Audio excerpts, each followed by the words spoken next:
Good afternoon and welcome, and thank you for joining and watching our presentation tonight for kindergarten. Tonight we are going to be talking about our two sheets, our two handouts, and two recommendations that we encourage that you guys use at home.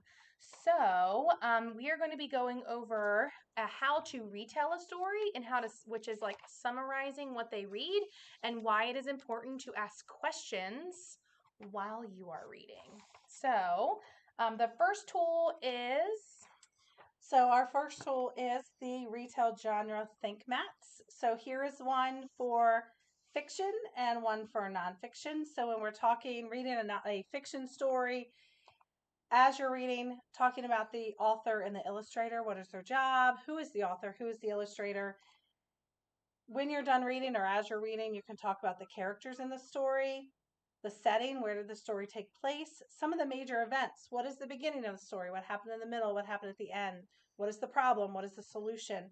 And one of the most important things is talking about connections. How can your child relate to the character? Do they do something that the character has done in the story? For example, if the character has a dog, do they have a dog? What do you do with your dog?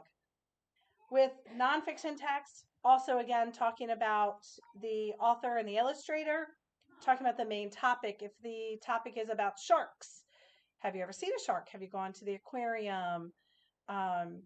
What kind of sharks can you think of? Talk about key details in the story. What did they learn about sharks? What are some words that they've learned about sharks? And again, making connections. Do they have a shark stuffed animal or do they have shark toy? Can you find that type of shark in your story? So making those connections are so important with helping students to understand what they've read and to remember what they have learned about. And those connections can be built from vocabulary and conversations at home. So when you guys are driving down the road and you see something that maybe they might not know, maybe ask them, have you ever seen that before? Do you know what that is?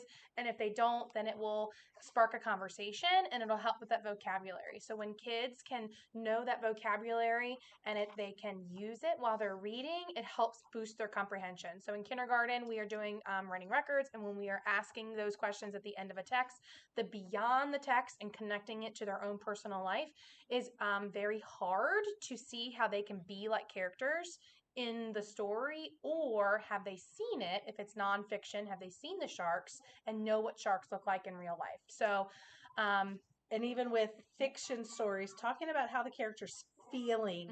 We talk a lot about how the character's feeling and how they know. A lot of times they'll just say happy. Well, how do you know they're happy? Oh, I can see a smile on their face, or they're sad because they're frowning or they're crying. So talking about the character's feelings as well. And also talk about what are other words that mean happy and what are other words that mean sad, and just have that conversation, not just here in school, but also at home. So you made them feel angry, not sad all the time, because there's other feelings than just sad and happy. The other tool that we had tonight was this hand, and it kind of goes exactly with that. The hand has really good visuals for you guys to use. So there's a house for setting, there's some people sitting on the couch for characters, there's a rainy day and a sad face in the cloud for the problem. There is the beginning, middle, and end for the events, what's going on in the story. And then the last part over here for a fiction text, a fake text, would be the Band-Aid. How did the characters solve the problem? What did they do to solve it? What was the Band-Aid? What was the fix? And then in the middle here is for that nonfiction piece, is your palm. So can they identify the main ideas and then give details that go and support that main idea? So what is the text about? It might be about sharks. Well, what did you learn about sharks? What are the details that you learned about them? And to make this kind of like a fun twist, you can draw a picture of a die, and go 1, 2, 3, 4, 5, and 6. So it can be a game, so you can roll it when they're done reading, and they can answer the question. And I would really highly encourage that when they roll it and they'll say they find characters, have them go back into the text, open the text up, and actually find and identify those characters. And then you can use different questions. Well, what do we know about the characters? What is it? Is it an animal? Is it a person? Is it a thing, like a creature? Or is it how are they feeling, and look at their faces and look at where they are and really just talk more about the characters. So whatever you find, whatever you land on, really just have that conversation when you find it.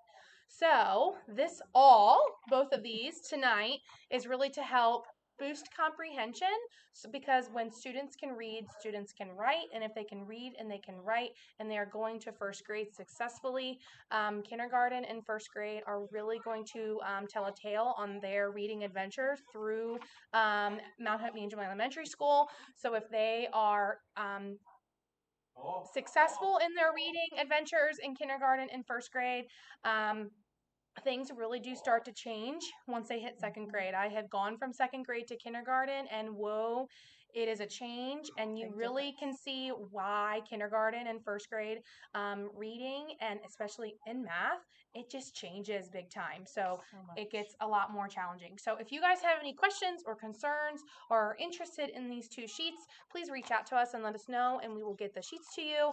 But thank you for joining us, and thank you for watching, and please let us know if you need anything. Thanks, guys. Have a good night.